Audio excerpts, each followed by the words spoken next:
down South Carolina. Ron Groover, James Barker, and Pat Adams are officials. Pat's got it. And game 2 underway at the Georgia Dome. And the Gamecocks led by Sindarius Thornwell.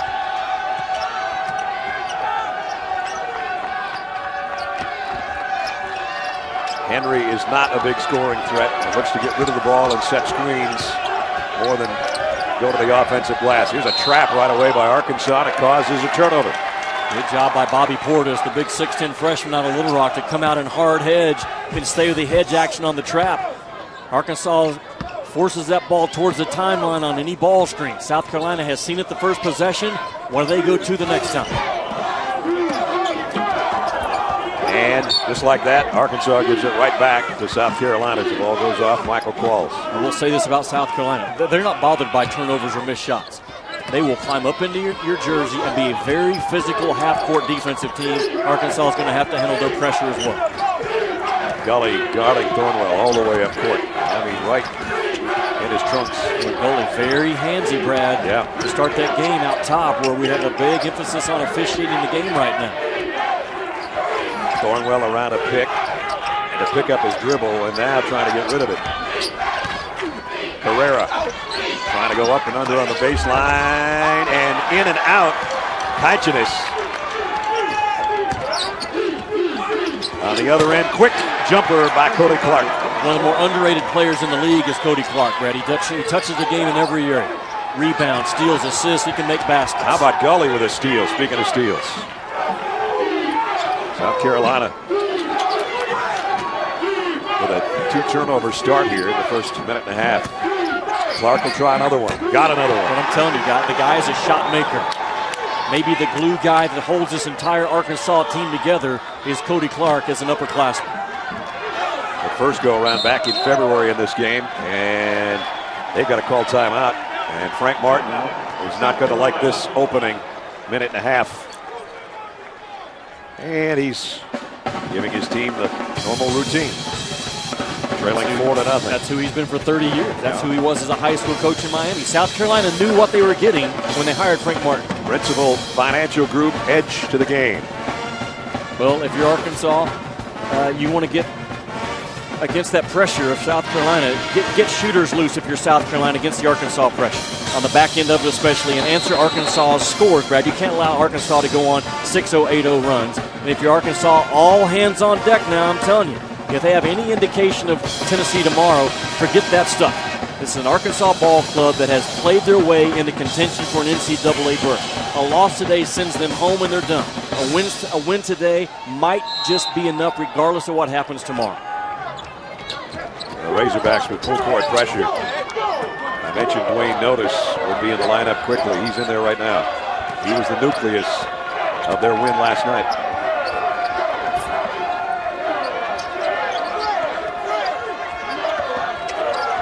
Williams had a big first half yesterday.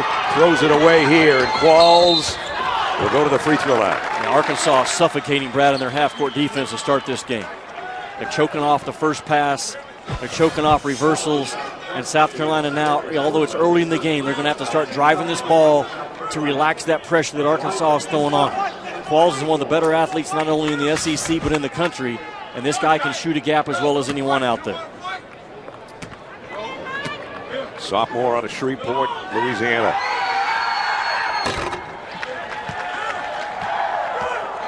Arkansas off to a 5-0 start. I would say, I'll ask you, one of the plays of the year in all of college ball by Qualls on the follow back, right? Against Kentucky in overtime. You and I were there. Exciting finish.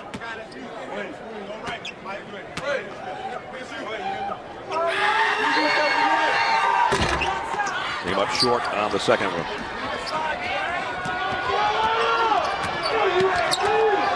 First 4 trips for South Carolina. 3 turnovers. And 0 for 2 from the floor. Here's Thornwell on the outside for 3. I like the kid a lot, Brad. Forced to play the point guard spot this year when the transfer from Villanova, Johnson, went out with an injury. And he's grown into that lead guard spot really well. He'll be an all-SEC performer before he's done at South Carolina. Doesn't look like a freshman. No. Whoop, that pass up too high for Fred Gully. And Arkansas turns it over. Can't make a pass across your body if you're Portis. From the weak side to the strong side or vice versa, he's got to square those shoulders up and look. What I love about Portis, he always plays with a motor, with RPMs that matches anyone on the floor if he doesn't exceed that.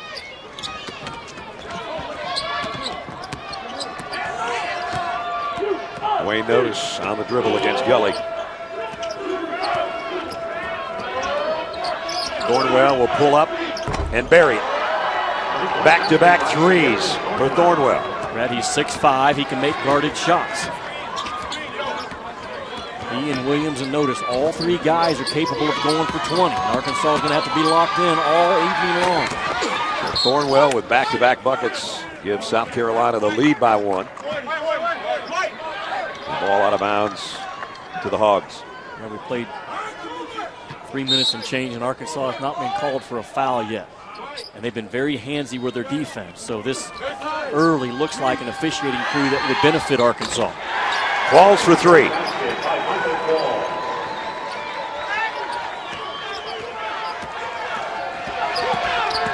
Here's Notice getting it to Williams. Thornwell's got the hot hand right now. Arkansas has got to be aware of that. If he gets a screen here, he might launch one. And as I said, Henry doesn't look to go to the basket. He's going to try it here. Third time is a charm underneath.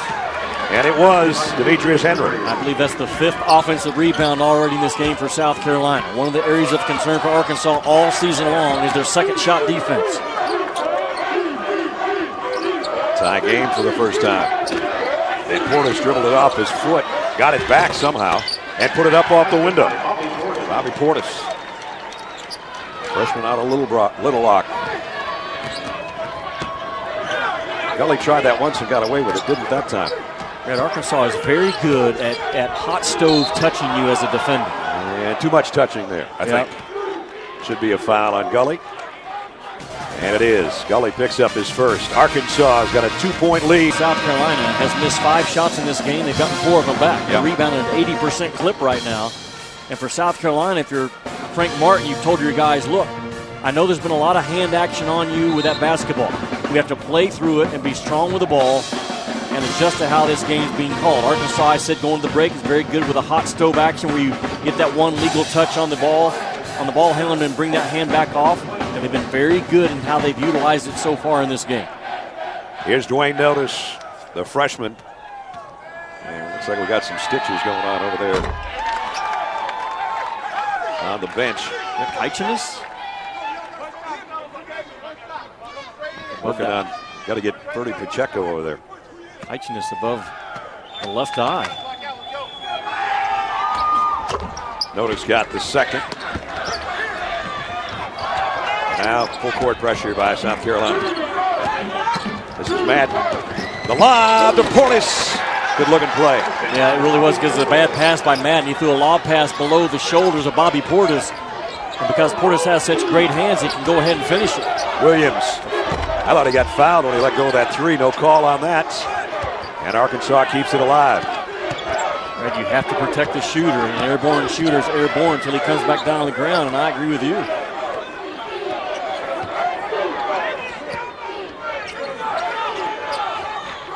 Feed it inside to Carrera. He's just going to turn and fire. Portis will clear off the miss. Cody Clark, who had the first 2 baskets for the ball game.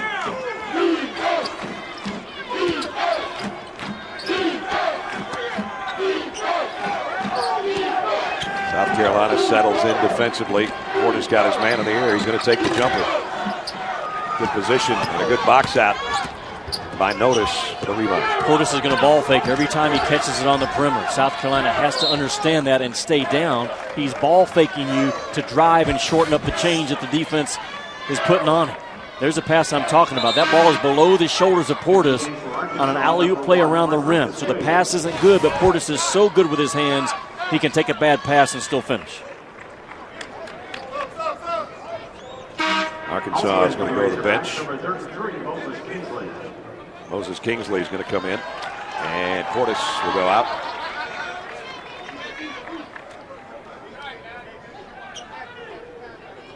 both 6'10".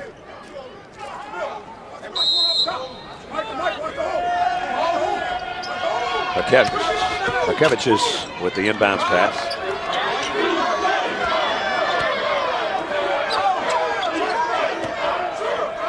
I would think Carolina would like to get Brenton Williams a decent shot because he lit it up in the first half last night. All 16 of his points came in the first half. Carrera has it rejected out of there. I had to follow your point up. Williams had 29 when these two teams met in the regular season. So Arkansas has dialed in on this kid. Another offensive rebound, but because Mike Anderson, for the first time in his years at Fayetteville as a head coach, has two 6'10" guys, they can protect the rim better and rebound the ball better than they've ever had. 5 on the shot clock. Thornwell's got to be aware of that. Going to take it to the rack with a left hand. Nice drive. He is a big-time player that's starting to make big-time plays over the last month.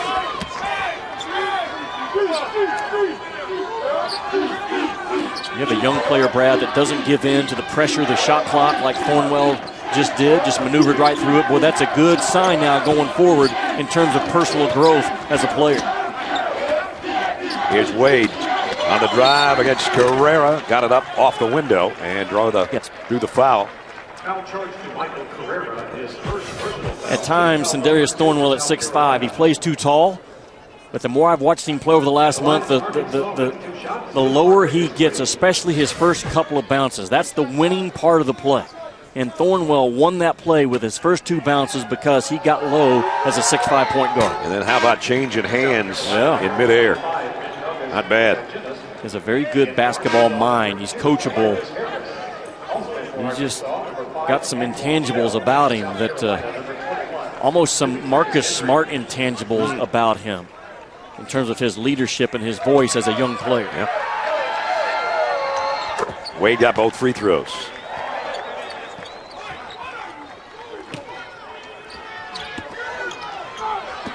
This time, South Carolina does a much better job with the 2-man pressure, although Henry picked up his dribble about 1 step across midcourt.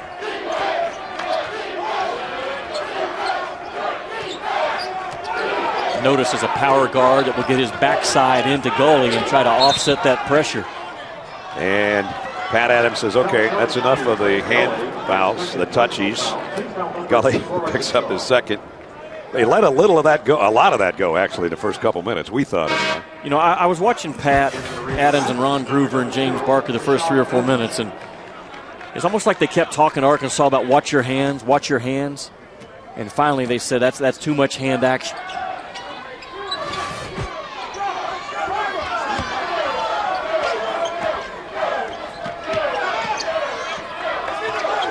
Notice on the dribble.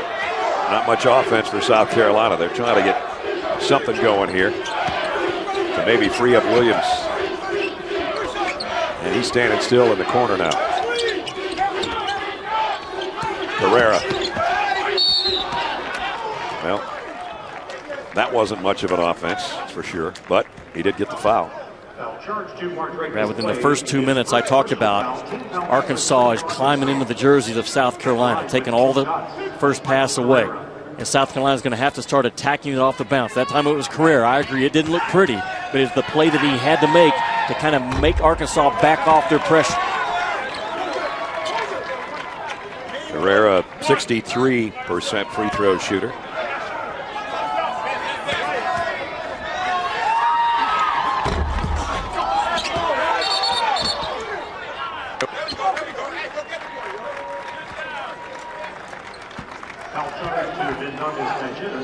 Kachinas picks up the foul, his first. Right, watch the pressure I'm talking about that Arkansas puts on you defensively. When Carrera catches this basketball right now on the left side of the floor, boom.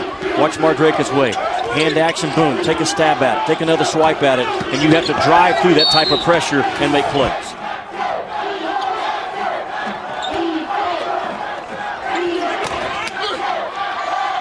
Harris on the miss. And the pass to Henry's too deep. South Carolina turns it back over. I don't think Frank Haith really mind of how that turnover occurred. He knows he's got to be aggressive against this Arkansas press and pressure. Battle for the rebound won by Carrera again. Frank Haith coached the last game. Frank Martin is now coaching, correct?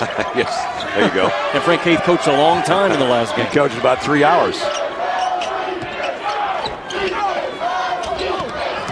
Again, quick hands by Arkansas's defenders. And now it's a short shot clock. And Carolina still hasn't got into their offense. They're trying. Notice trying to do something on his own, and he just turns it over. Good defense by Arkansas. Stayed aggressive and trapped it off the post. And that's going to be goaltending on Carrera. So give credit to Athlon Bell. Conference call. And here's how the brackets for the 2014 SEC tournament look. South Carolina, a win last night to get to this point. If you missed game 1 today, we started at 1 o'clock. We ended about 4 o'clock. 91-83 Missouri in double overtime to advance to meet the #1 seeded Florida Gators tomorrow at 1 o'clock. Brad, the winner of this one gets Tennessee, who's playing probably as well as anybody in this conference outside of Florida. For the last 3 ball games, Konzo's guys have been locked in defensively. They've been hot offensively. They're playing a true form of the game. They're getting post touches and kick out threes, and then they're dynamite on the offensive glass. Boy, it really all over Notice. Barely got rid of it. Got it to Thornwell, who's maybe a little more comfortable on the dribble, trying to create something than Notice is. Well, maybe not. He walked with it. Yeah, that defense just completely smothered and frustrated South Carolina. What does Arkansas do to you? They don't allow you to run plays. They make you make plays. And if you can't make plays, they'll run you out of the gym.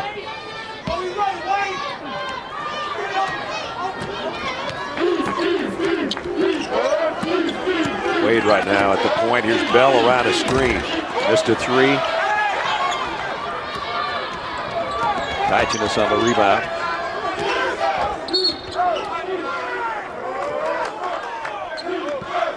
And now they move it to the baseline.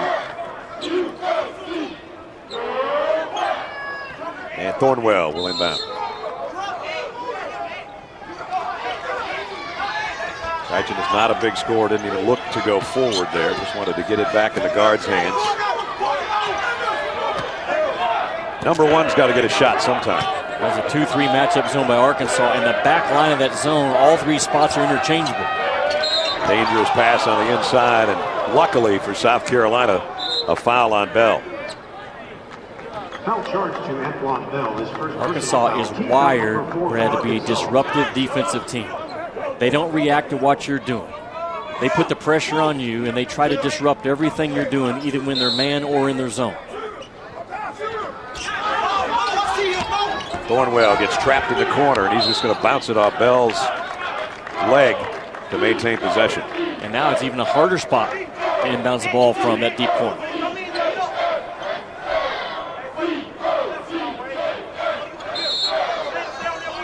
Brenton Williams going to come around a pick, but they've got him down on the baseline, so it's Notice on top.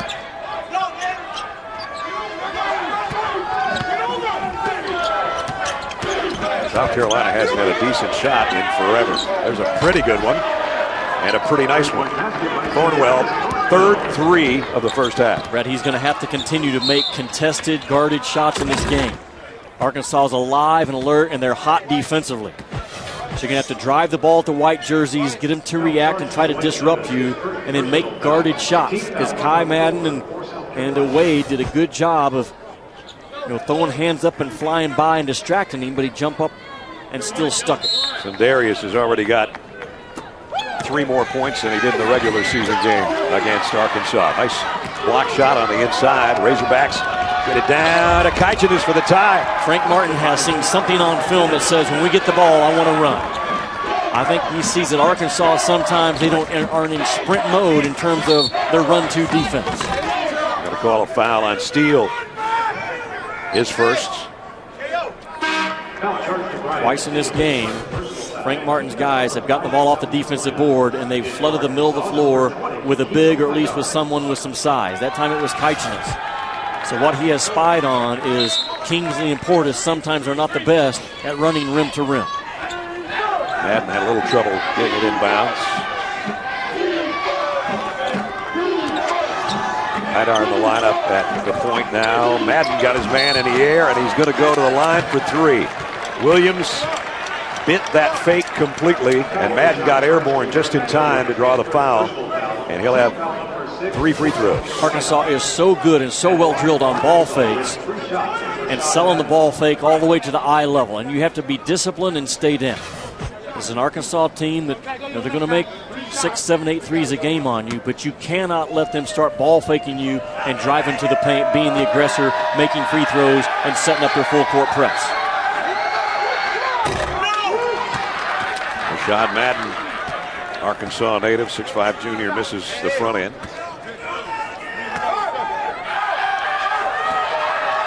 Averaging just under 13 points a game as Arkansas's leading scorer. You're 5'9". Why are you jumping? Good, that's what good he's lip reading. Yeah. And it's a great question.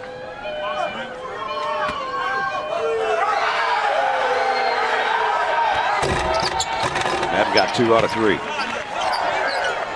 to take a 2-point Arkansas lead. And again, some trapping, full court pressure. This time, Williams gets it in the front court. Brad, I salute the administration of South Carolina for suspending Frank Martin because of the language that he was using with his kids. But you know what? I'll say it again. They knew what they were hiring when they got Frank Martin. Wade picks up his second foul. Well, and Frank has admitted when going through that suspension, and this was his quote, close to this, "I've got some issues." Yeah. Well, he gets a little angry at times, so I guess it's angry issues. But Brad, I had a great, probably a 20-minute phone conversation with Frank Martin on Monday of this week. And just I could sense through the phone and through his voice how disappointed he was in himself, how angry he was with himself, and how real he was with himself. He talked about when he was suspended, he went to watch his 8-year-old daughter cheerleading competition and how he got into a spot with himself that he said, you know what, I understand where I'm at, and this is what he told Jeff Goodman. I work at my problems every day. I've got to get better. Still not where I need to be. Are any of us? No. No, we're not. In fact, I think you were a little shoddy in that first game today. And I thought I was good. So it's your level of expectation that you have on me. You know I'm kidding, brother. I know you are. Hey, I watched him last night. This is the first time I probably sat courtside at a game without a headset on and without listening to anything other than the crowd and the coaches. And I watched him almost every time out. And that in itself, for a lot of fans, especially the Kentucky fans last night, they were having more fun watching Frank and his reaction to his team's play than they were anything else that was going on during the night. And a foul is going to be on Bonoel. I will remind you that I can take your gentle rubs to me on the air because the first time you and I ever worked together, 1995, in this building, on this floor, the SEC championship game between Kentucky and Arkansas. Whoa. Went into overtime. I saw it as an instant classic maybe 3 weeks ago. No kidding. First time you and I worked together. Not bad. And we didn't become regular partners until probably 7 years ago, but the stage was set right here in the Georgia Dome. Apparently it was. Brad Nessler and Jimmy Dykes live to have a future together. As your dad calls us, peas and carrots. Absolutely. Madden 3 out of 4 from the line. Yeah, apparently it wasn't that memorable for you, as I have to remind you. A highlight of my broadcasting career, and you have no recollection of it. Oh, yes, I do. I couldn't have told you what game it was, though, probably. You know what that game did remind me of? If there is a fan base in the SEC that can rival Kentucky's passion for basketball, that's true. It's Arkansas. Yeah. There were 15,000 blue and 15,000 red in here that day, and that's what that Hog Nation is all about in terms of basketball in this league at some point. And they're two of the best places to watch a game when they're on their home court, either Bud Walton or Rupp. Notice it's not good for him to have 2 fouls right now, although he hasn't been the offensive force he was in the game last night at all. Does have 1 free throw, that's it. Right, you have to come to a lot of 2-footed, strong jump stops against the pressure of Arkansas. Get the pressure off of you, make the pass. You start doing things a step hurry, you're in trouble. 9 minutes remaining, first half, in a 2-point game. Qualls pull up 3. Notice with a rebound. Bad shot by Qualls. Notice taking it rack to rack and one. And the bad shot bone is connected to the bad transition defense bone. It always has been and always will be. Qualls took what I thought was a questionable 3-point shot with 18 to go on the shot clock. Going to his right, he wasn't on balance or in rhythm. And as a result, there's what Frank Martin has seen. Bobby Portis and Moses Kingsley, the 2-5 guys, they don't always sprint hard and protect that rim in transition. And there's a 3-point play by Notice, who I just said had not been an offensive force. He's just given his team a 1-point lead back. And now this 2-3 zone that Frank Martin has gone to a ton over the last month.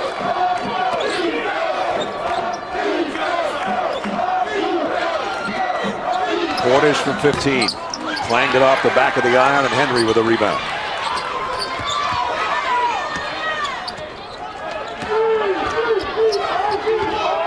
Well, he's done that twice in this game, hasn't he, Henry?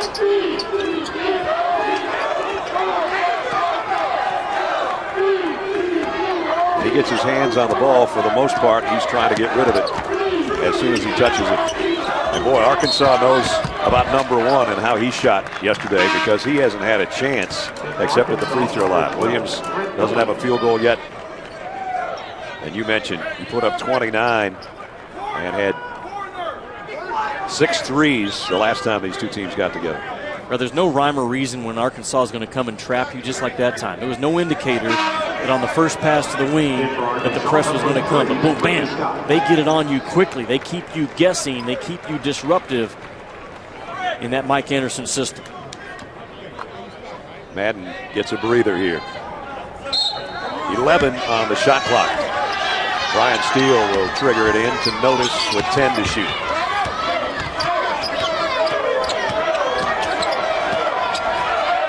And he kicks it out to nobody. Henry, he got it away.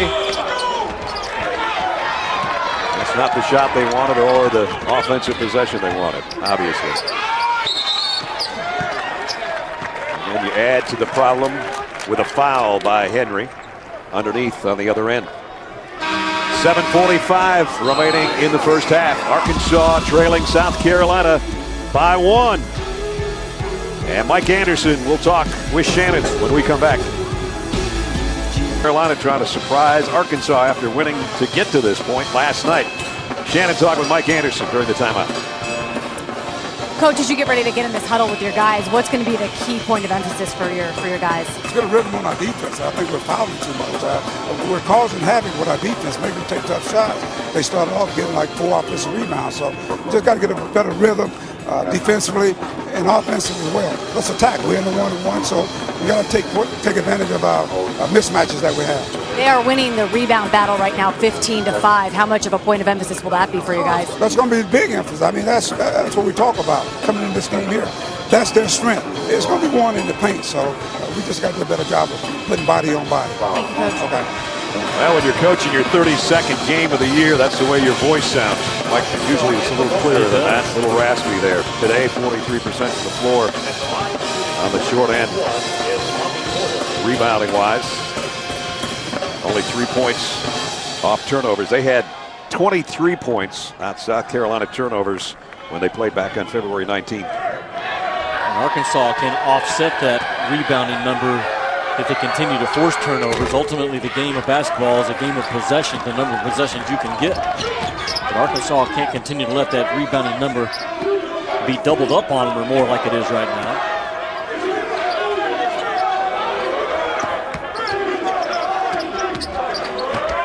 Notice going up against the big guys, draws a foul from Bobby Portis.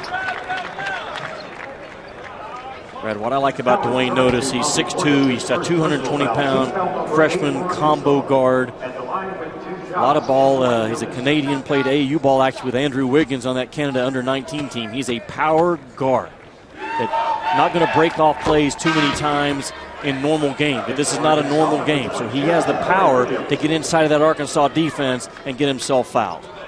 This guy's not paying attention to the free throws. He's worried about the pizza. Notice 3 out of 4 from the free throw line. You're right about Notice. He is built like a running back. A freshman out of Woodbridge, Ontario. And he got them both to stretch South Carolina's lead to 3. I like this kid going forward. He and Thornwell both are really good building blocks for Frank Martin. Yeah. This is his first year talking about Notice to be a full-time point guard, and he's performed well under pressure.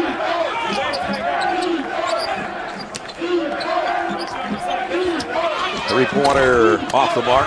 Rebound on the backside. Still can't get it to go. Portis had his hands on it again. Now Cody Clark. Well, they had to work for that one.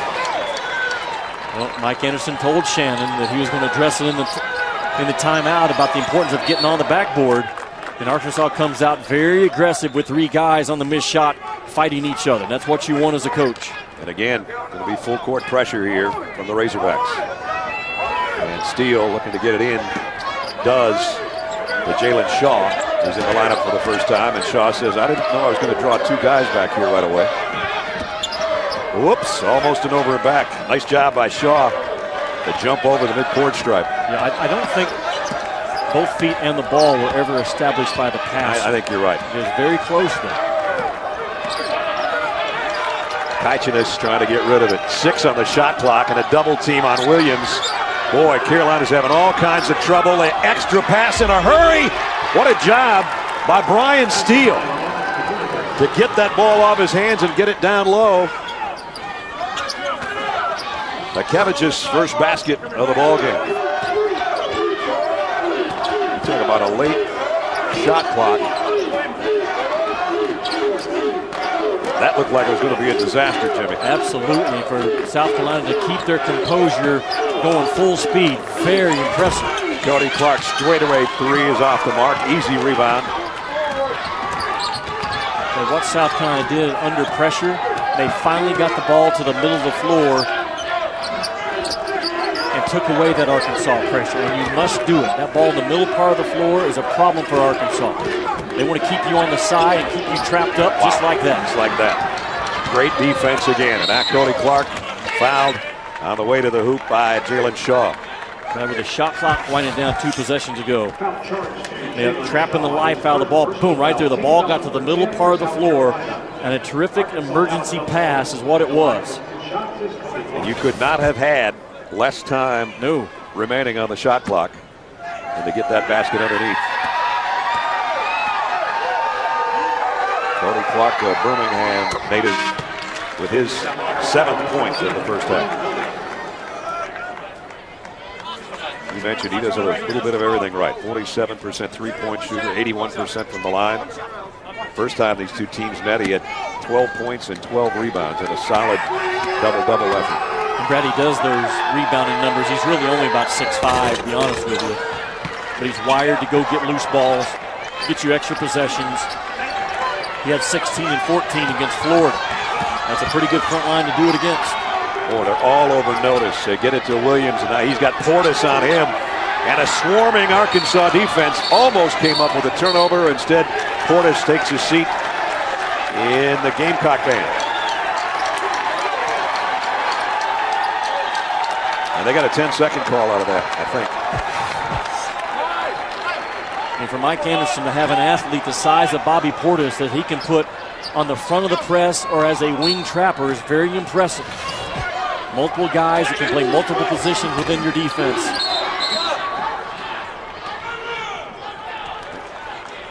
Battle for the rebound, produces a foul as well. The foul is on Portis, and that's his 2nd on Bobby. One of the most storied conference in college athletics. Got a new network. Traditions found a new home. Starting in August, the SEC Network coming up just a few months. For more information, go to getsecnetwork.com. Brad Nessel, Jimmy Dykes, Shannon Spake at the Georgia Dome. It is game 2, day 2 of the SEC tournament. And South Carolina in a bonus here, 1-1. Kevich's hits his first free throw. The SEC just continues to expand its footprint across the nation. And what could very well be argued the strongest conference in the country. When you consider all the sports and all the championships that the SEC produces, it seems like every year We know they're the most dominant conference in football, but Mike Slive has his radar and his eyes on this league right now in basketball, sending strong messages to the ADs in terms of who do you hire when you have the opportunity, who are you scheduling, and what do we need to do to have more than just one team ranked during championship week, and that's where this league is right now. And, of course, there is going to be a hiring at the Plains of Auburn after Tony Barbie was relieved of his duties last night. And there's the commish. He's texting you right now, Jim. Well, Slive in the middle there on his phone. I do know this. When Mike Slive gets determined to get something done, it gets done.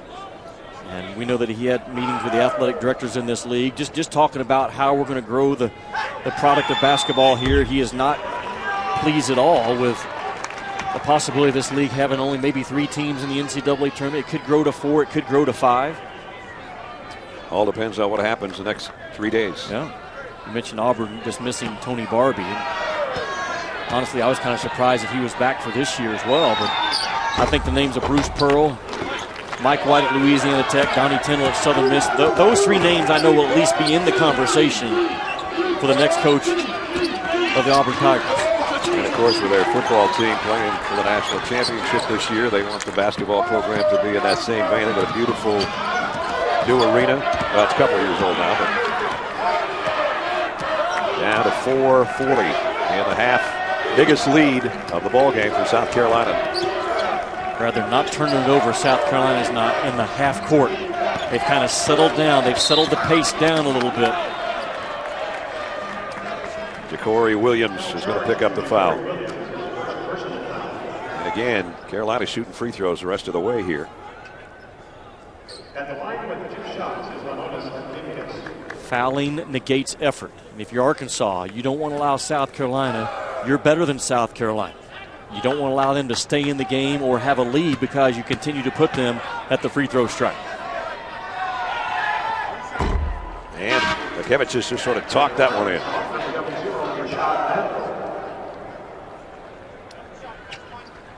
Kaičinas and Lekevich from the same city in Lithuania. One a starter at 6'7", the other reserve who plays a lot of minutes inside, and he's got 6 points in the first half. He's not a bad player for a sophomore. He can protect the rim. He's just got that skilled European short corner game. And those guys really scrap for rebounds. Absolutely, both of them. They pick up a lot of junky rebounds, but they pick up rebounds. Yep. 2-3 zone by Carolina. They're very active. We can hear them talking. That's a way to shoot them out of it a little bit. That's a 2-pointer by Harris, just outside, or just inside, I should say, the arc. Brad Harris took up the slack against the defense even before he got the basketball. Instead of settling for the throwback to be a 3-point shot, he took up the slack of the defense and caught the ball at the 16-foot mark. Oh, a nice look underneath by the big guy. That's goaltending. Give the basket to Jalen Shaw. The goaltending call, and a 6-point lead, biggest of the game for South Carolina. Got to be, at least we would think for the time being, a happy Frank Martin. We'll find out with Shannon when we come back. Coach, you know the pace and the pressure this Arkansas team likes to play with. How have you guys handled that? We've been okay. We're in a little foul trouble, so I'm having to play some guys that I'd rather not have to play so many minutes, but they've done a great job. I'm real proud of my kids right now. You guys have done a great job in the rebound battle right now. What other battles do you need to continue to win to have success here? Turnovers, and it's not just throwing it to them. It's not letting their defense speed us up so we don't run our offense. Thank you, Coach. Thank you. Exactly what Jimmy was talking about a few minutes ago. South Carolina today, they've got the bench advantage, the rebound margin. Everything's working for them right now. 12 points in the paint, a 6-point lead with 3:41 remaining in the first half. And the guys that Frank was talking about that he'd like to have out there would be Thornwell and Notice. Both have 2 fouls, and so neither are out there right now. That means Jalen Shaw and Brian Steele are getting more time, and they're both on the floor. Arkansas trying to screen the top of that zone, let Madden turn the corner. Madden, little hesitation. He should have let it go the first time. It was caught underneath now. They get it back out to Cody Clark, and 3-second violation. Now, Frank Martin just told Shannon that in his half-court offense, He doesn't want Arkansas to speed them up. So as a coach, what do you say to your guys in the huddle other than don't let them speed you up? Thanks, Coach. Now tell us how. Own your spot. Sweep that basketball. Make sure that Arkansas feels that you're putting pressure on them like they're going to put pressure on you, but own your spot and play the game facing the rim. Don't play the game facing the sideline. Now Shaw at the point, with both Thornwell and Notice on the bench. Got his man in the air, and he takes a floater that falls short.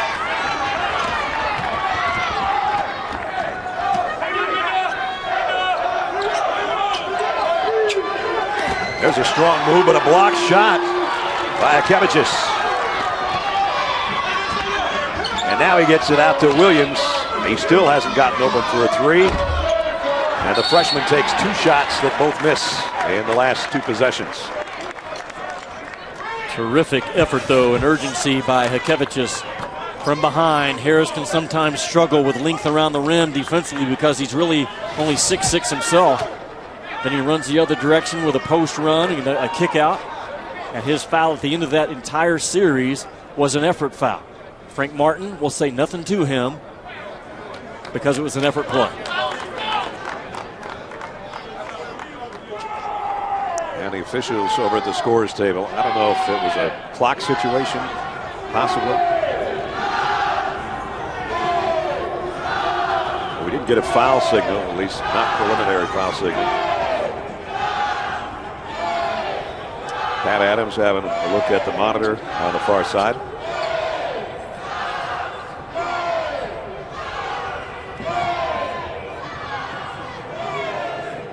Pretty sure it's a clock issue right now.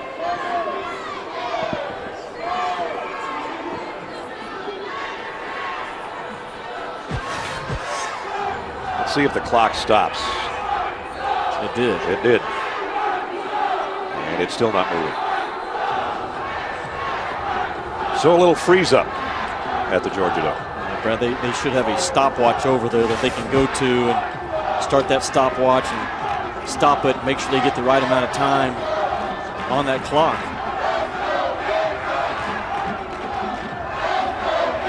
So the action halted here with 2:41, probably not 2:41, but maybe somewhere closer in the 2:15 area, something like that. South Carolina trying to continue to advance here in the SEC tournament after winning last night over Auburn. That got them a date with the number 5 seed Razorbacks of Arkansas. And Arkansas jumped out to a 5-0 lead. But since then, I got to give South Carolina credit. You and I talked about this, Jimmy, about 45 minutes ago. This is one of those teams you just look at what they've done the last 2 weeks of the season and you go, oh, I'm not sure if I want to draw those guys in the tournament. Yeah, talking about South Carolina, yeah. Absolutely, because sometimes things happen. I mean, Frank Martin gets suspended. And then they go ahead and they win a meaningful ball game against Kentucky prior to that. They won their last 2. They have 3 different scores now. It just seems like things are right. South Carolina is playing their best basketball of the season. And Arkansas right now, they were a hot team until they went down to Tuscaloosa on the last Saturday of regular season and just absolutely did not show up, did not compete, did not have urgency. And this is an Arkansas team that when they could not afford a bad loss, they had a bad loss. And again, they have to win this game today, or they will also be sitting in Fayetteville, Arkansas with a huge amount of stress on them on Selection Sunday. They lose this one, their chances of getting in are probably slim and none. Pat Adams and James Barker both just came over and said to me, timing issue. They took about 13 seconds off the clock. So our guys in stripes doing the job to perfection so far. Gets it where it has to be as we approach 2 minutes. Frank Martin's 2-2-1. All it's doing is giving Arkansas a shorter clock to work with in the half court. They didn't get into their half court offense until 24. Madden's going to take a long 3. Rebound. Kingsley got a hand on it and was fouled underneath. Coming up on the Land Rover halftime report, Dari, Joe, and Barry. First half look.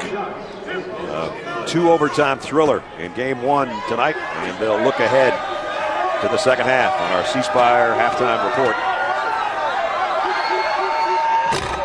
Foul was on Brian Steele, by the way.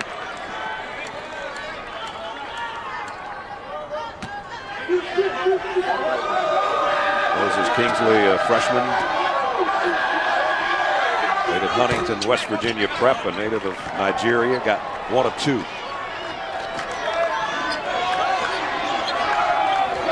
Every time whoever for South Carolina gets that inbounds pass, they're looking at 2 guys with long arms and that full court pressure. But South Carolina does a good job getting it to the front court and setting things up. And they're doing this without Thornwell. And for all practical purposes, Dwayne Notice, who is basically another starter. And they're doing it right now with Jalen Shaw and Brian Steele on the floor. So they're stealing time is what Frank Martin's right now doing with his 2 lead guards, or 2 of his 3 guards on the bench with 2 fouls. And it'll be a foul on Shaw. Well, Jalen Shaw is a spot-up shooter. And he started testing the air and the ball on the other end. It resulted in a turnover. And the rake down on the arm of Harris is easy to call.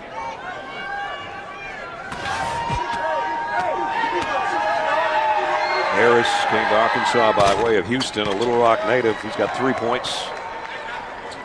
And trying to cut it to 3 with this next one. Brad, he has an awkward game, Harris does, but therefore he gets the free throw strike at a high ratio per the minutes that he plays. He's that in-between size guy that can make off-footed and off-handed shots around the rim, and he gets to that charity stripe a lot. Let's see who's going to win the last minute here. Or if South Carolina gets a good possession and a good shot.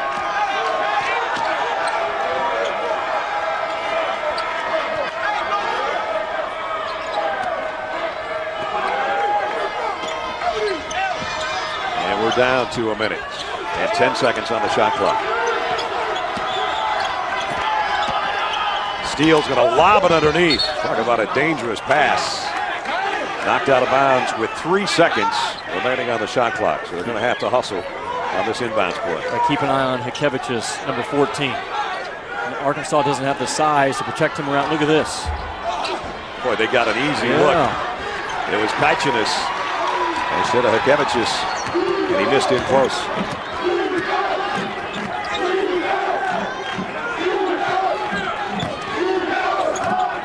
Cody Clark walked with it.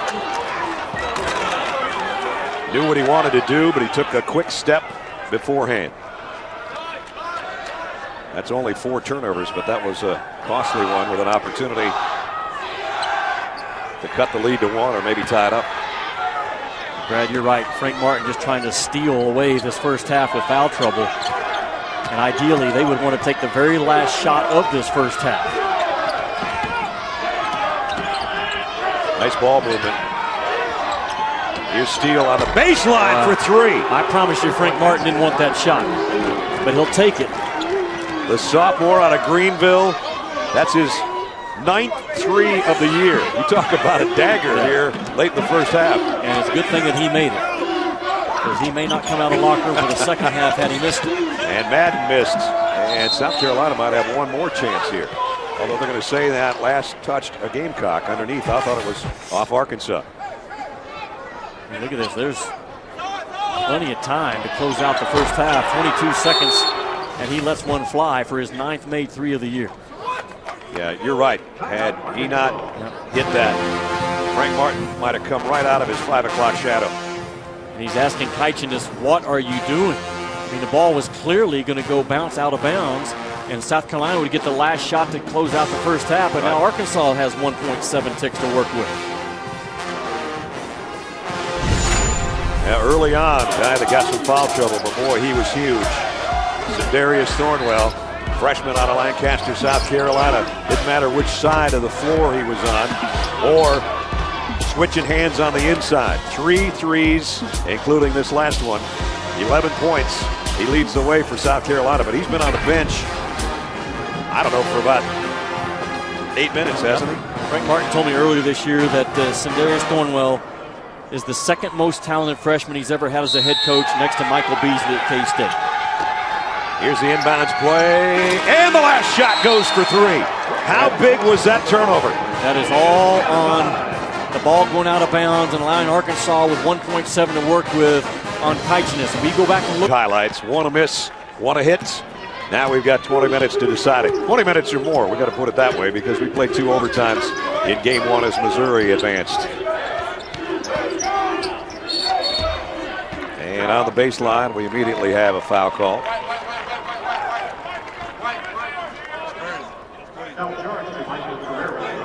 Herrera, who had foul issues last night early in the game, picks up his second here in the opening 10 seconds. We had the concerns that Mike Anderson had with Shannon Spake back in the first half continue to be a concern. Rebounding the basketball. South Carolina getting 50% of their misses in this ballgame right now on the offensive glass.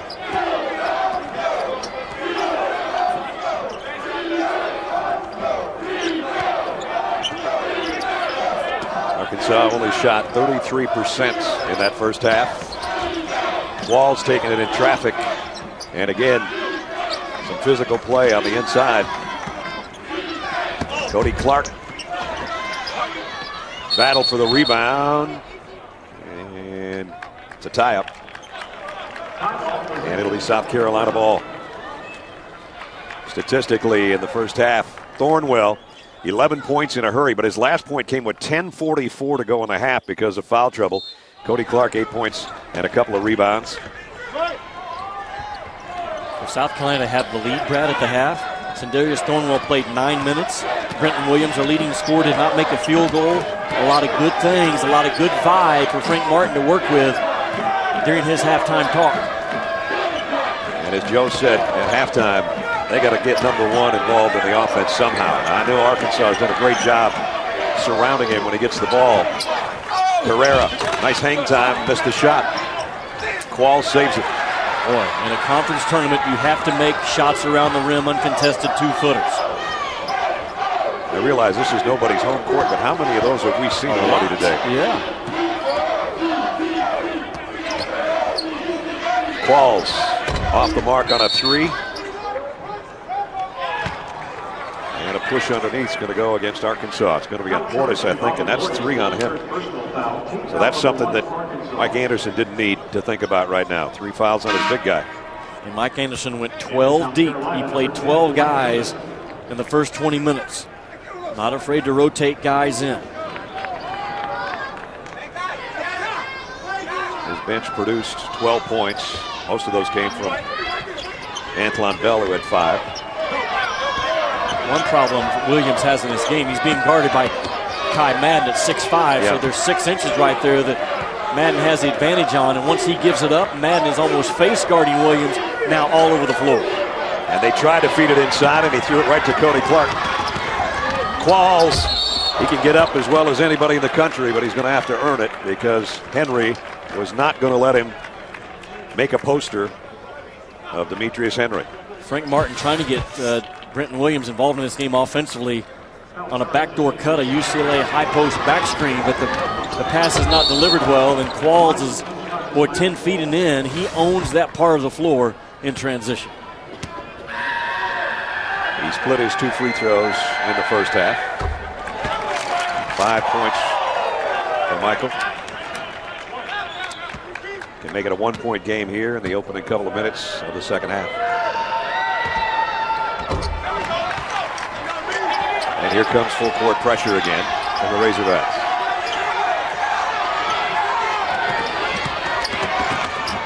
Three on 2. South Carolina had numbers, and Henry just rattled it off the side of the rim. Arkansas coming the other way. Here comes a 3. Oh, what a rebound by Madden. Where'd he come from? That's the interchangeable parts that Mike Anderson has on the floor. He's got a point guard and goalie, and really everybody else on the floor, with the exception of Portis, you can change them out in terms of their role. And Arkansas comes back to lead, but then Madden picks up the foul as well. Kai Madden has had a terrific year. One of the questions for Arkansas to start this season was, could they get point guard play? Well, Kai Madden has held up in that area, he and Fred Goley, but now he's playing more of a 2 guard with Goley on the floor with him, and sails in with a long reach and the stick back. Well, the best rebound you're going to see today, probably. Notice misses. Portis a rebound. Arkansas looking to add to their lead. The pace, the tempo, the Hully-Gully system of Arkansas now is alive in this building. Very disruptive flow to the game. They missed that jumper. Kachinas with the rebound. Here's Notice. There's what he did last night. Dwayne Notice, his first 3 of the afternoon. And Brad, that's one of the keys we had early against Arkansas's pressure. Can you slip a shooter loose on the back end of the pressure? How about Bobby Portis? No problem. First SEC tournament. I'm going to take it from the outside. And now the other end, Notice back-to-back buckets. Freshman scoring on both ends. This is the pace, the speed that Arkansas wants the game at. South Carolina doesn't want it at this pace. Not for an extended length anyways. Arkansas scores about 11 points more a game than the Gamecocks. Cody Clark. Wow, that rebound just sort of came down dead in the middle of the lane. Brad, what has South Carolina done? They've answered Arkansas's scores, not allowing Arkansas to get the building hot and get on a 6 or 8-0 run. There's a steal, though, by Clark, getting it ahead to Madden. Madden of it in. And we are tied for the 5th time this afternoon. Frank Martin has 4 timeouts. He would love to get to the under 16 timeout without having to use it, but he's fearful of a run that Arkansas can put on you. There's the best look Williams has had all day. Kept alive underneath by the big guy. Akevicius scores, and he's got 8. South Carolina got a shooter loose against the pressure of Arkansas. Then they had the numbers on the glass to work with as well. Portis misses on the baseline. Here's Thornwell, who had the hot early hand, and he throws it away. Well, he made it to the 6th. Talking to their assistant coach during the halftime of this game, Florida practicing at home today, and they were waiting for the conclusion of our first game to see who they're going to match up with, and then they'll head this way tonight. Nice speed by Madden inside to Kingsley.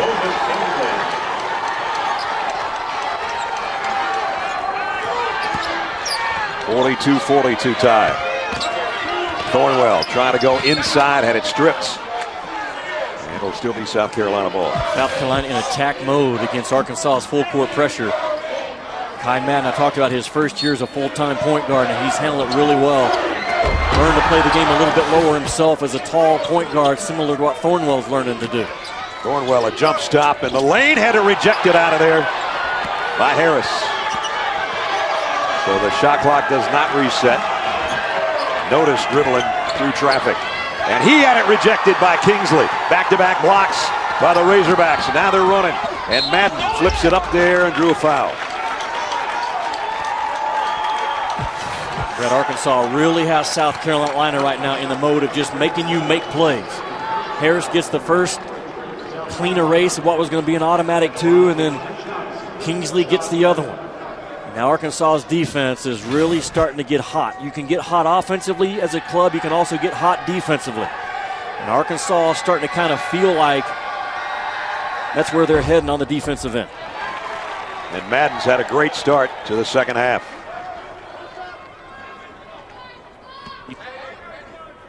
Five points in the half, 9 for the game. Madden looking to go to double figures and give Arkansas a 2-point lead here in the second half.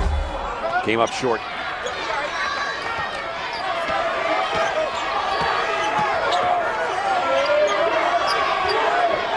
Akevicius just threw it to Wade.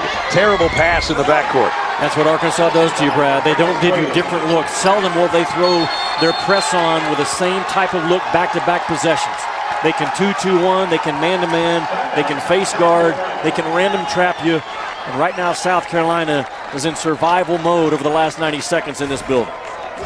Biggest lead of the second half for the Razorbacks. A bad pass, and Madracus Wade made him pay. 2015, so the CEO of that Arkansas athletic department getting it done in a lot of key areas. The last couple of minutes they played here at the Georgia Dome, kind of like they play at Bud Walton Arena. Mike Anderson's troops causing some havoc with their defense, and Haidar apparently didn't check in at the desk, or somebody didn't. That's the delay right now. I go back to what Frank Martin told Shannon in the first half. It's not only the turnovers we have, it's the disruption that Arkansas causes us in getting into our flow of the offense, and right now both of those things are happening. Yeah, they want to dictate the action on defense instead of react to the action. And that's exactly what's happened the last 2 minutes. And again, Brent Williams is without a field goal, averaging 15 points a game. There's a nice feed down low, and another rejection by Kingsley.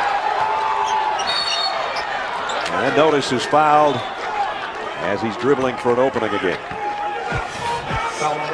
Kingsley is so alert and so quick as a recovery defender protecting that rim, because he comes from about 10 feet away and erases a shot that's in the left hand of Notice. So not only does he have makeup ground, he has to have a makeup reach to get to the left hand. And then it was Qualls with the reach-in foul, by the way. Williams going to try from a mile away. Rebound is Kingsley. Big guy's done a nice job on the boards and rejecting shots. And Arkansas has a lot of 6'4", 6'5" athletes that they're using to switch out on Brenton Williams, not letting him get any clean looks at the rim.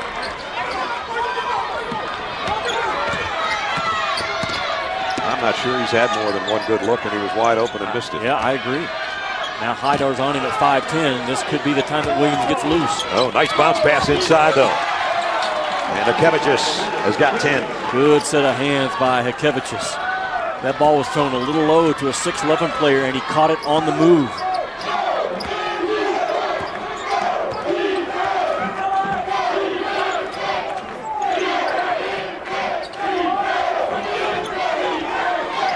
Razorbacks move it around the perimeter as we are at 13 minutes, and then they lose it. Just a little lack of concentration there and a sloppy turnover. Yeah, Harris held on the ball. 1004, 1005, stared the defense down, wasn't strong with the ball. Mike Anderson's teams, when he coached at Missouri, they ran a very good, quick-hitting motion offense, and he's trying to get this year's team to that level. When the ball's hot, they're good. When the ball gets stuck like any offense, the offense is no good. When Mike was there, Missouri was not in the SEC. They are now. They advanced today, if you missed it, a double overtime game. And now they meet number 1 Florida in game 1 tomorrow. Notice, wow, talk about an avenue that opened up, and Kingsley rejected everything again, including Notice. Not just the ball, the whole body. Wade goes behind the back and loses it. And now Williams, they're fouled by Haidar. Moses Kingsley is erasing mistakes that the perimeter defense of Arkansas is making, because he has now saved at least 4 points in the last couple of minutes. Instinctive kid that's quick off of his feet, a big body at 6'10" with a long wingspan, but because he has instincts, Brad, he recovers to the play about a step quicker than most big guys would for his age. Here was the foul on Haidar. And that's why Brent Williams is at the free throw line for 2. All his scoring has come from the stripe. 4 out of 5. And he breaks our 8th tie of the game to put South Carolina in front by 1 again. Wade, wow, he found an avenue to the basket and just a blow by. Now, Arkansas had lifted their offense and kind of overloaded the weak side of the floor to try to get a quick hitter for Wade to attack, and he does well. 12-minute mark in a 1-point game. Seesawing back and forth here in the second half. And we're going to have a touch foul on Wade. That's going to be his 3rd. Do have a big advantage in turnover margin. And that's been the key, really. South Carolina's had some costly ones. We mentioned they had 19 turnovers when these 2 teams played back in February. And they're at 11 right now, the Gamecocks. That guy's been a big difference. 4 block shots off the Razorback bench. Arkansas with 15 points off their turnovers in this ball game. So they're getting over 1 point per turnover. And then they are normally at that number or higher. They're very good at turnovers, conversion into points. Hakevicius just throws a shoulder in there. Herrera somehow got a rebound in that collision underneath. Brad, for the first time today, Mike Anderson has both Kingsley and Portis on the floor together. So more of a power lineup. So coming out of the timeout, does he get this ball inside around the rim? Personnel-wise, says that's what he's looking to do. 2 6'10" freshman. And a skirmish on the inside. They're going to call a foul on Thornwell, and that'll be his third. He had foul trouble in the first half. The most storied conference in college athletics has a brand new network. Traditions found a new home. The SEC Network launches this August. For more info, go to getsecnetwork.com. Brad, the first football game on the SEC Network, Texas A&M, South Carolina on August the 28th. Pretty good game, huh? So if you're those fans of those two teams, call, request right now. Make sure it's up and running.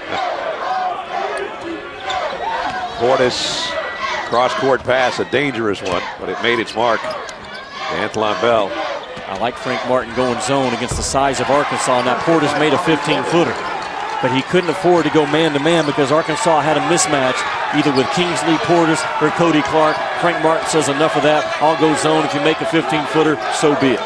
And he did, and it's matching the biggest lead of the half for the Razorbacks, up 3. And again, a game that Arkansas cannot afford to lose. Right now, they are penciled in as the last team in the bracketology released this morning by Joe Lunardi. They cannot lose this game. They're playing with that type of pressure on. Right, there's their resume. Their BPI number is good. Quality wins against SMU, Minnesota, and they have swept Kentucky. A bad loss at Texas A&M to start conference play, and a really bad loss last Saturday at Alabama. The bad news right now for Mike Anderson is that guy's got 4 fouls. And he'll be coming out in between free throws, I'm sure. Brenton Williams, all his points have come from the stripe. Madden comes in, Portis goes out. Brenton Williams, a 15-point-a-game scorer.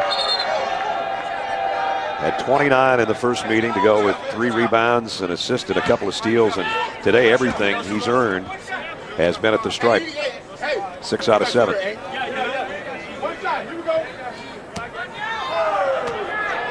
This one can make it 1. Again, he does. 1-point game.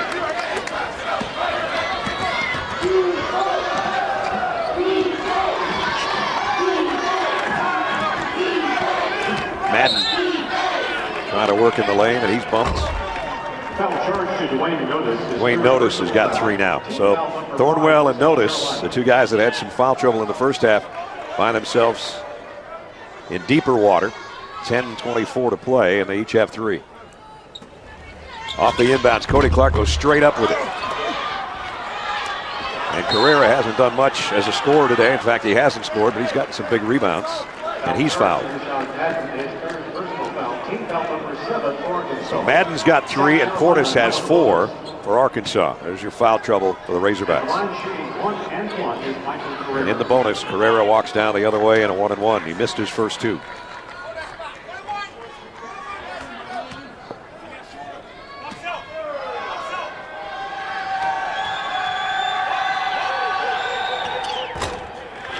That's his first point. Scored right at about 10 points a game last year and was a 74% free throw shooter. And he's fallen off those numbers this year. 6.2 a game and only 63% from the stripe. But there's 100% on those 2. It's a South Carolina that's a young team, and Frank Martin was hoping that Michael Carrera would step up and be a leader, although he's just a sophomore and probably hasn't graded out quite as high in that area as the head coach would like. Kingsley. Wow, that is a nice move by the big fella. He's got 5. Brad, he caught that ball posted outside the lane and quickly within 2 dribbles got to the other side of the rim. He has terrific feet for a kid that young and that big. Past the midway point of the second half. As we go back and forth, a 1-point game. Akevicius underneath. Nice pass by Notice to even notice him. In fact, it looked like he was covered, but there was a double team, and that left the man open. Brad, Arkansas gambled, like you said. They gambled on the ball, then they gambled on the pass that was being double teamed.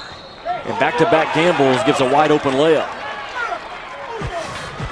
What I'm talking about, Kingsley catches the ball outside the post, and in 2 big power crab dribbles with the ball right between his feet, he gets from outside the lane to the opposite side of the rim. Kid's got a lot of natural instincts. In AAU ball, when I watched him play, he never looked to score. He looked to defend and rebound and run, and his offense just came off of putbacks and drop-offs. Now he's starting to be a little bit more of a hungry scorer.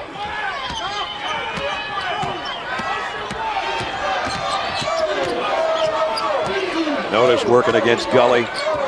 Cornwell's been scoreless in the second half after 11 early points. Arkansas has done a nice job on him. And he got the shot away, but not in time. Carrera posting up in that lane. I mean, he had his guy buried deep.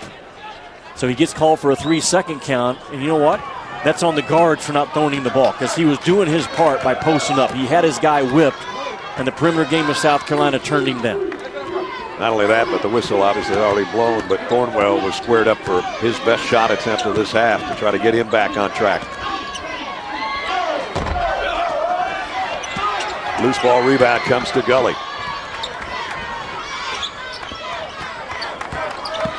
Madden in traffic, and he'll go to the free throw line.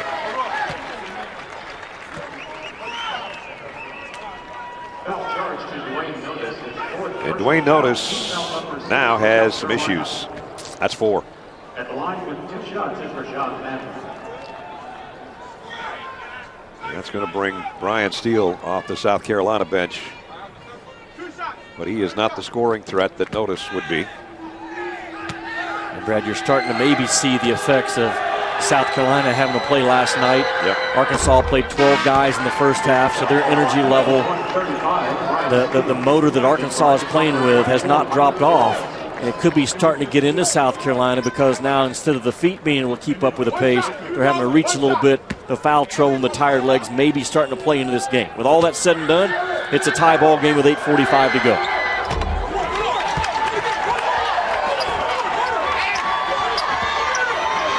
Oh, that's a tough spot to be in, but a quick foul.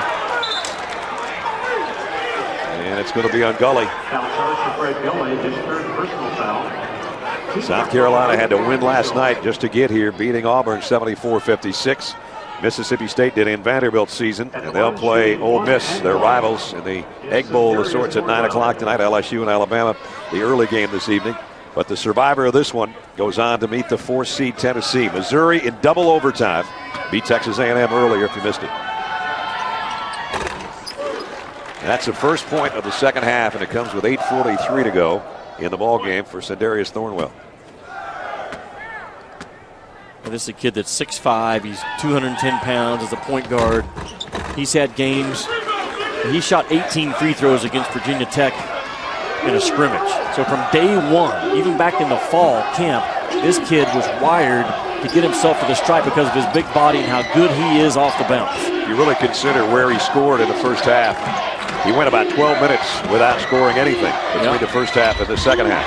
That's a nice drive inside by Cody Clark. He's got 10.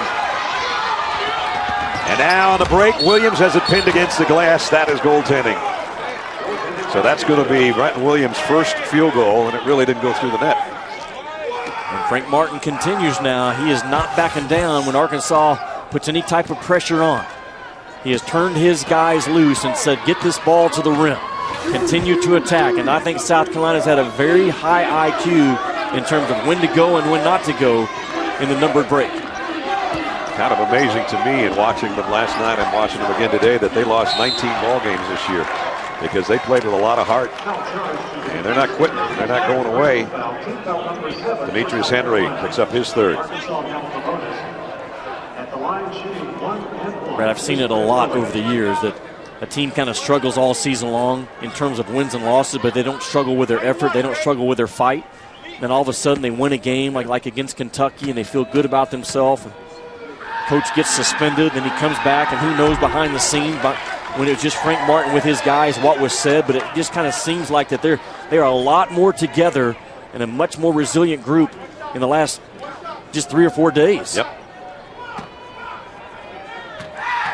Gully, the redshirt senior, out of right in Fayetteville.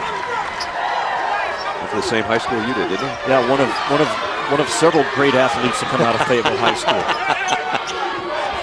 Did we ever get that list built? Graphics, did you get that list built?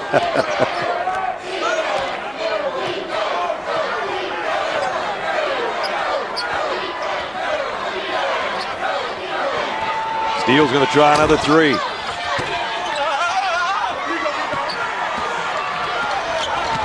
Cody Clark all the way, and the beautiful dish to Kingsley. I like him a lot, Moses Kingsley. I mean, he was at the rim when Arkansas got the ball. Then you look up 3 seconds later, and he's at the other rim. And now Arkansas threatening again with another one of those 6-7-0 runs that they can put on you that Frank Martin is trying to get to the next TB timeout. Approaching 7 minutes. Again, Steele struggled a little bit with the ball handling with Notice on the bench. 5 on the shot clock. Thornwell's got to take one. Missed it. Henry, nice position on the rebound, and he's fouled by Cody Clark. We're under 7 minutes, though, and Arkansas is... To him, and also the second shadow defender, intercepting passes, being alert. Making someone other than Brenton Williams beat you today is what Mike Anderson's trying to do. By the way, of those 16 points last night in the round 1 win, they all came in the first half. So if you actually consider a field goal going through the net, he hasn't had one since halftime last night. Wow. In South Carolina, number 14, Lamona Stakivagos. So Arkansas by 2. South Carolina has pressed in this game back to a zone. What they've done, they've only allowed Arkansas to have about 24 seconds to work within their zone offense. That's about where they are right now. Yep. This time, Brad, they actually press and go into man. Arkansas still not into their offense. So this time they press back to man. It causes Arkansas to have some pause. And Gully had to pick up his dribble. 9 on the shot clock. Qualls got Steele in the air and got the jumper to go. Aren't they good with the shot fake, Arkansas? I think they're really good. They use it to not only set themselves up with a drive, but set themselves up for a shot. Getting back down in a hurry. Kachinas, only his second field goal. Frank Martin saw it on film, and he said, if we can, we're going to make Kingsley and Portis run every time in this game. 6 minutes remaining in regulation. Madden in a whole bunch of traffic, and he turns it over. 8 Arkansas turnover, and Thornwell trying to go to the rack one-handed is fouled by Harris. And these 2 upcoming free throws can tie us again. 2 possessions ago. Watch Michael Qualls sell it. The ball went to eye level, and Steele took the bite. Frees Qualls up to deliver a very soft shot. That thing bounced a couple of times. Even had he missed, it's a good miss.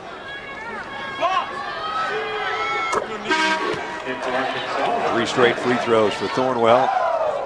Bobby Portis is going to check back in for Arkansas. So Mike Anderson says right now is the time to put his guy back in with 4 fouls with 5:49 to go. Sindarius Thornwell, and he hits his free throw, will give us our 9th tie of the half. 61 up.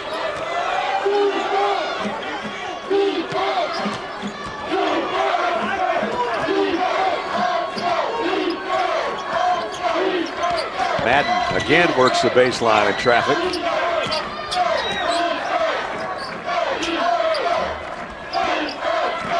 Here's Portis, just turns and fires and stuck it. They'll stay with Arkansas. With the possession arrow. Portis is scoring 1 point every 2 minutes that he's played in this game. So he's an alert offensive guy right now that you don't mind that shot from him. You don't like the result, but at least he jumped up and shot it with confidence. And an ugly finish. Yes. New shot clock, though. So a fresh offensive set for the Razorbacks. Zoned by South Carolina. And Arkansas, instead of being patient, Kai Madden takes it into no man's land early in the possession. They never screen, they never reverse the ball. And a poor possession by the Hogs. And an alert play by Thornwell to swipe it from him.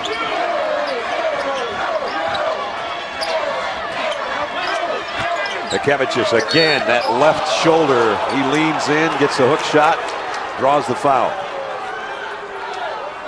And it's on Harris. Akevicius has not played stiff in this game, Brad. He's been loose. He's been active. He's been an athlete around the rim. This time he gets his left shoulder into the smaller Harris, and a lot of times that's the call you're going to get. He's got a 12-point game working. It's perfect from the free throw line so far.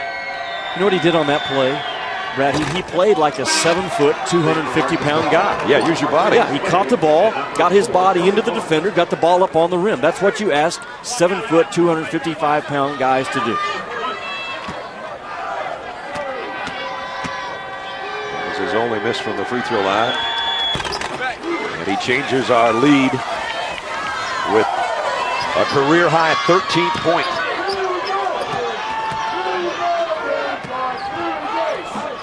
So we saw a career high from Alex Caruso in the first game this afternoon, and now Akevicius with 13 points in this one is a new career high.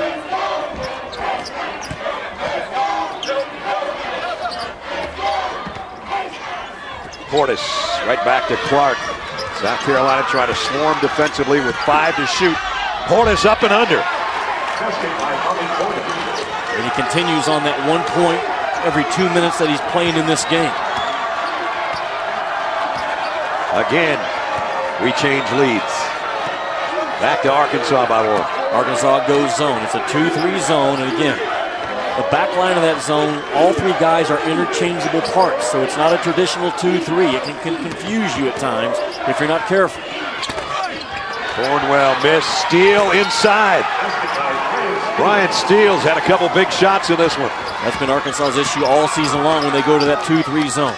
They cannot or do not clean the ball up off the miss. Portis. And a blocking foul underneath. That'll be on Thornwell. And that's going to be 4 on One thing that South Carolina, Brett, has not done a good job of today, they've gotten 14 offensive rebounds in this game, but they have not done a good job of efficiently converting them into points. 14 offensive boards, only 9 second chance points. They've missed a lot of them around the rim. They sure have. Here's Bobby Portis. He missed his only free throw in the first half with a 1-on-1. And it's his 11th point of the game. It is a tight ball game. We talked about it at halftime. South Carolina, I think, gave Arkansas 3 points to close out the first half. How big will that play be? Remaining 3:40 of this one.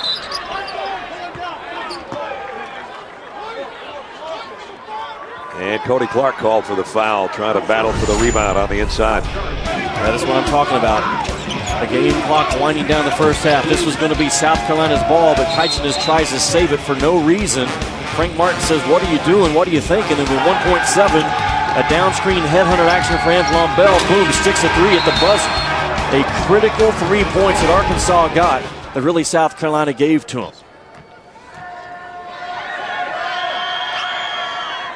And a continuing career high for Akevicius, as he has hit 6 of his 7 free throws. That's been an even whistle game. I think both teams, Arkansas has been called for 22 or 23 fouls, South Carolina for 20 or 21. Even whistle game, a lot of free throws shot. And Arkansas again in a position, they know it. They cannot lose this game and keep their NCAA hopes alive. South Carolina, in their game against Auburn last night, the 2 teams combined for 43 fouls. Cody Clark just made up for that foul on the other end with a 3. Mike Anderson wanted to extend his defense and get it set, but no communication between him and the players. And Frank's going to take a timeout. Right now down by 1. What about Cody Clark is, I think he's the glue guy that holds this whole thing together for Arkansas. Feeling no pressure is Cody Clark as a senior. Been a very consistent 10-point, 6 or 7 rebound guy all year long for Mike Anderson. And Arkansas back in front in a game that's changed leads 21 times so far in the game. Now we're down to 3:07, and we talked earlier about how Arkansas needs this win in that huddle right now, they're just playing. They can't be thinking about that and thinking about tomorrow because there's 3 minutes they got to worry about right now. Absolutely. You cannot be playing to protect something right now. You have to be playing to go get something. For Arkansas, that's an NCAA berth that I think is within their grasp. Certainly if they win this ball game, and it's out of their grasp if they don't. South Carolina is not going to go away. They've been a very resilient group over the last 2 weeks with the suspension of Frank Martin. They've won 3 out of 4. They took down Kentucky, and this is where Arkansas sits coming into this game today. The last team in, according to Joe Lunardi, who's as accurate as anyone out there, the Arkansas Razorbacks. Trying to hang on here with 3 minutes to go by the thinnest of margins.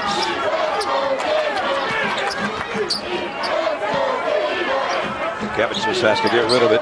Down to 10 on the shot clock. Notice, had a thought. He hasn't been the scorer he was last night. Thornwell, a floater, doesn't go. Boy, that's a good shot. Thornwell came and set a ball screen and forced Arkansas to make a decision how you're going to cover it. Can't get a better look than what they just got. Oh, Portis has to try to box out. He was afraid he was going to get a double dribble call out there, and he did a good enough job to get it in Qualls' hands. Qualls somehow got that one in there. Right, again, he whips you at 20 feet on the floor because of how explosive he is as an athlete. That was an explosive scoring step 20 feet from the hole. And another timeout taken by South Carolina. And they've got 1 left. Yeah, we talk about Qualls, how much pop he has around the rim. Well, that shows up also as a driver. When he decides to go, watch, boom, right there. He split those 2 defenders like a running back in the SEC, and he had an extra gear. And you have to have that type of extra gear if you're also an explosive athlete around the rim as a high-flying finisher, and no one's been better this year than this cat in the SEC. Well, he's had a season worth of SportsCenter top 10 dunks. Had a couple of good ones this year, none more important than the one at the buzzer. And that was in overtime to defeat Kentucky, and here it was. One of our better finishes of the year, Jimmy. Well, Arkansas has swept Kentucky. They've beaten Minnesota on a neutral floor back in Maui. I was there for that ball game. They got a very good win with shelf life against SMU, who I think was beaten today, but I think they're still an NCAA tournament team. Now they are 206 away in a 3-point lead by having a chance at what many will view tomorrow's game as the winner is for certain in between Arkansas and Tennessee. But there's a long ways to go right now with 2:06 to go before we even get to that conversation. As we saw in game 1 today, 2:06 is an eternity because we played 10 extra minutes in that one. The game that Missouri had to have and won it. And now Arkansas in the same boat.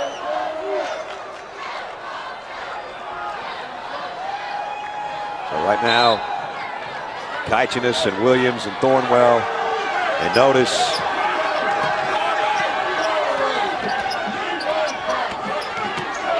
Kevicius on the floor for the Gamecocks. He's going to come up with some points. They get it down to the big guy low. He got mugged underneath, and he'll go to the free throw line, where he's been pretty effective today. What do you do against Arkansas's pressure? When they start being disruptive, you have to get the ball to the middle part of the floor and then pick them apart as a passing ball club. Size to size is what that pass was. And Kevicius does a good job rolling to the rim and just opening up and showing his number to the passer from the middle part of the floor. That's where Arkansas is vulnerable when they start trapping the life out of it. And now he is 8 out of 9 from the free throw line. His approach to the game and his conditioning this year has gone to a whole nother level than where he was at last year. This is a 6'11", 250-pound sophomore that's got a lot of good ball in front of him. And his Lithuanian teammate just kept it alive.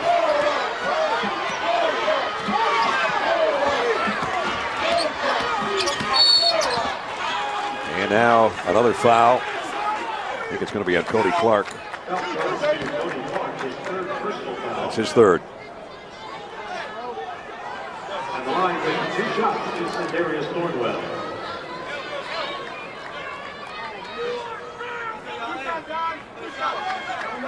Trevor Relaford and company warming up in the tunnel. Alabama coming up next at 7 o'clock Eastern time.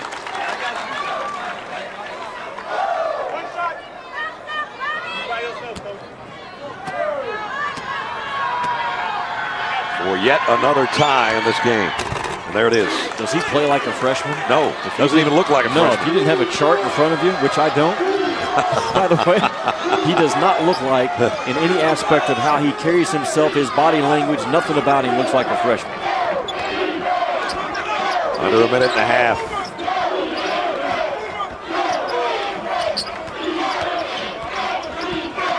Here's Clark. Going to try to muscle in. Goes baseline, and they cut him off. Nice defense. 7 on the shot clock. Qualls, Wade for 3. And it's South Carolina's rebound with a minute right now to play. Arkansas kind of guarded himself on that possession, Brad. The ball wasn't moving. A lot of isolation, a lot of pounding of the basketball. Only one reversal in the half court. And here is the double team, but this time a foul on Gully. Foul charge to Fred Gully, his 4th personal foul. That's what Arkansas does, man. They come at you, and Gully got his hands down and raked the arm of Brenton Williams. The wrong guy to put at the free throw stripe, wouldn't you say? Yes, I would. On the season, and we'll talk about that in a second. Timeout with 53 seconds to go. Another tie game, 69-69. And that's why we said 53 seconds remaining in regulation. Because earlier today it took us 2 overtimes to figure out Missouri and Texas A&M. This one, the winner will go on to meet the 4 seed Tennessee tomorrow at roughly 3:25, 3:30. Our coverage will be all day long, though. LSU and Alabama tonight, and we're done. And then Ole Miss and Mississippi State in the nightcap tonight. Championship game, 3 o'clock Sunday afternoon on ESPN after semifinal Saturday on ABC. Frank Martin told me on Monday that when he got suspended, it made him really evaluate where he is as a coach. Frank Martin for 30 years has been an in-your-face, challenge-you, hard coaching guy. But I've seen signs of him last night and today that starting to maybe rethink a little bit kind of how he responds to guys. And that time, tells Tyson this, great job. I think he loves the toughness and the effort that his guys have showed today. So Williams at the free throw line. And when Jimmy said not a good guy to have there, how about this? 118 of 125 on the year. And just as we say that, wow. 118 out of 126. He is shocked, as everyone is. One of the best free throw shooters in the country is Brenton Williams. Coming in 95% to lead college basketball. He has missed 2 today. He's not one of the best. He is the best. The best free throw shooter in the country. And he's irritated that he missed one, as he should be. He did give his team a 1-point lead. And when they finally pick that ball up, Qualls will have now 50 seconds to go. Arkansas's last possession, Brad, the ball wasn't moving enough. Madden, they cut him off on his way to the baseline. Now he's going to try to work the middle in traffic. Not a good shot. Not a good result. Got Razorbacks laying all over the floor. And Madden tried to force one in there. It came up empty. Yeah, Brad, plenty of time. Plenty of time on the shot clock. Again, to trust the offense, move the ball. Look where Madden takes his ball. Right into, he's surrounded by maroon jerseys of South Carolina. So now the Gamecocks, the inbound, the shot clock is off. Playing with a 1-point lead and trying to play into day number 3. South Carolina would shock everybody to get to tomorrow's game. They can hang on to this thing. They're going to try to trap Thornwell. He got it to Williams. Wade with a little bump on Williams. No foul called there. They spread it out, and now they have to foul Thornwell. And that's on Gully, and that should do it, I think, for Gully. Fred Gully has fouled out with 2 points. Brad Thornwell, a 75% free throw shooter in conference play, but more importantly, he's been there more than any other Gamecock. I said he has a foulable game. So he's had a lot of ball games where he stepped up there 10, 11, 12 times. He's very confident, very comfortable with 20.8 in this ball game. standing at that 15-foot mark unguarded. Well, he should be, because he's perfect, as you saw, 6 for 6 from the stripe. As a team, South Carolina is 18 out of 22 just this half.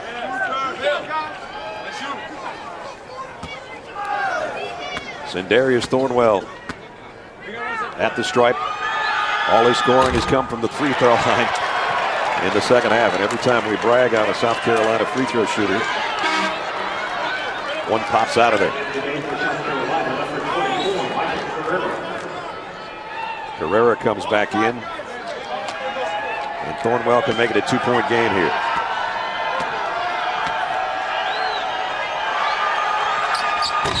Whoa, he missed them both. Clark with a rebound. Arkansas will get a timeout, Brad. It gets us across the timeline. There it is. 2 costly misses at the free throw line for Thornwell. He knows it.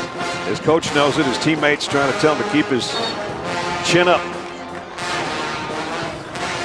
Brenton Williams with a critical miss. Nation's best free throw shooter, and then a kid that I trust everything about his toughness. He knows. Had a chance to maybe close it out. Get your head up, because we got a defensive stop now that we have to get, is the message that Frank Martin will send to his guys. And what does Arkansas do?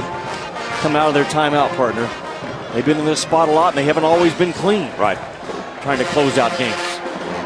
Ideally, you want to drive the ball and at least get yourself to the free throw stripe in this situation. But you have to drive the ball up of ball reversals and off of an angle. You can't just first side of the floor drive the ball.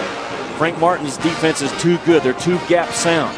And you have time with 16 seconds in this ball game, Brad, to get probably to the second side of the floor, maybe even the third side of the floor if the ball is hot, get an angle, and then drive it. So Arkansas down by 1. In desperate need of a win here to help their resume for the NCAA tournament. And this thing is seesawed back and forth. We've had about 2 buckets of ties and a whole bunch of lead changes. 21 lead changes, 15 ties. And our Hardy's star of the game, Bakevich's career high game for him today. And he has battled on the inside, hit some big shots. 8 out of 10 from the free throw line. And now it comes down to 16.2, and Qualls will be the inbound man. Frank Martin puts his best 5 defenders on the floor, but that's a small team. Arkansas certainly wants to get their shot up in time to give himself a chance on that offensive glass. Clark has scored in a variety of ways. So has Portis. They're both out there for Arkansas. And here may be your ball game. Wade on the inbound. South Carolina goes zone to take away the scoring play that Mike Anderson drew up. Wade, entry pass, got to Portis, hook shot, no good.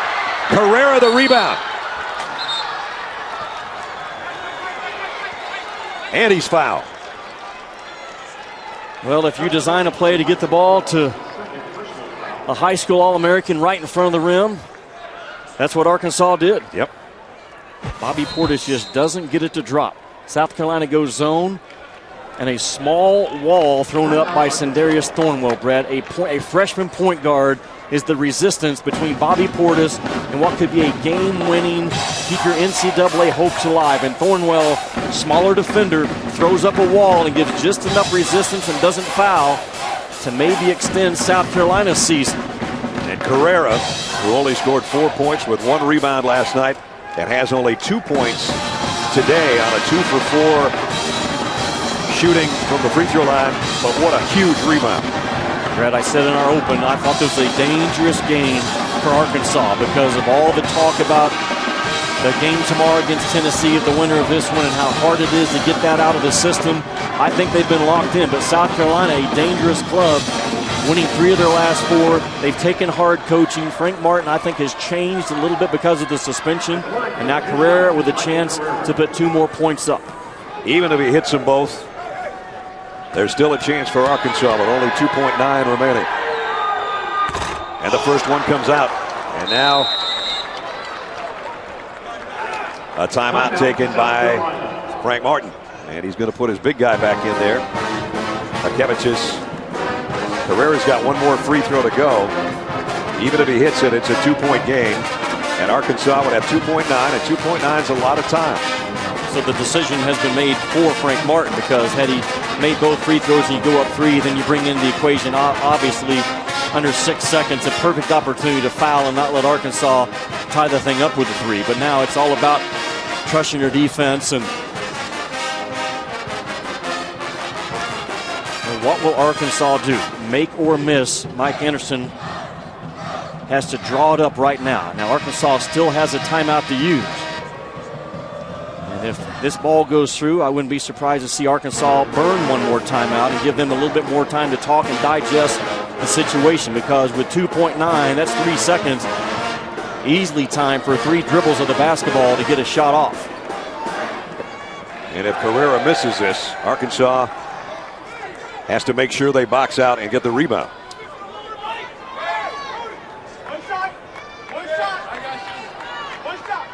Can hear a pin drop in here right now, the Georgia Dome. I think Mike Anderson is going to call a timeout as soon as Arkansas gets possession. There's the free throw. There's the timeout. 2.9, 2-point game. Brad, he was going to do it on a make or miss. He was in the official's ear on that sidelines saying, as soon as we get our hands on this ball, I'm calling timeout.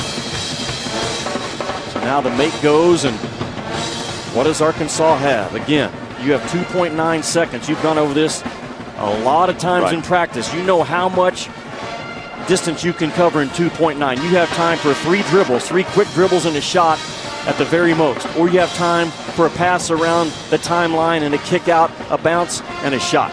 But Arkansas has a chance right now to keep their NCAA hopes alive.